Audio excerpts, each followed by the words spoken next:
നമ്മളൊരു ട്രേഡിൽ എൻട്രി എടുത്തു കഴിഞ്ഞാൽ നമ്മൾ ശ്രദ്ധിക്കേണ്ട ഒരു കാര്യം, നമ്മൾ പി ആൻഡിൽ അധികം നോക്കാണ്ടിരിക്കുക. ഈ പി ആൻഡിൽ നോക്കിക്കൊണ്ടിരുന്നു കഴിഞ്ഞാൽ പ്രശ്നം എന്ന് വെച്ചാൽ നമുക്ക് ലോസ് സൈഡിലേക്ക് വരാണെങ്കിൽ നമുക്ക് എക്സിറ്റ് ചെയ്യാനുള്ള ടെൻഡൻസി കൂടും.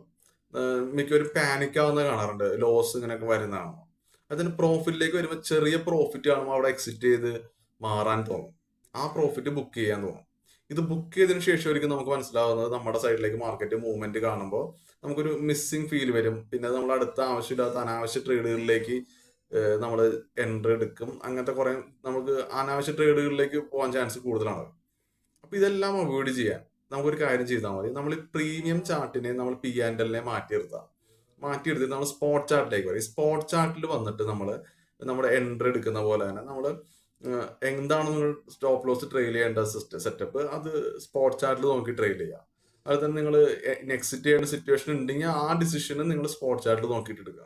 അപ്പൊ നിങ്ങൾക്ക് ഉറപ്പായിട്ടും നല്ല നല്ല റാലികൾ ക്യാച്ച് ചെയ്യാൻ പറ്റും. അതെല്ലാം നിങ്ങൾ പ്രീമിയം ചാർട്ടിലേക്ക് നോക്കിയിട്ടാണ് ഡിസിഷൻ എടുക്കുന്നതെങ്കിൽ in case market side vice ആവുന്ന സമയത്ത് പോലും നിങ്ങളുടെ ഒരു പ്രോഫിറ്റിൽ നിൽക്കുന്നത് ചെറിയൊരു ലോസിലേക്ക് വരുന്നതായി കാണാം. അപ്പോൾ നിങ്ങൾ എക്സിറ്റ് ചെയ്യാൻ മാറുകയും ചെയ്യും.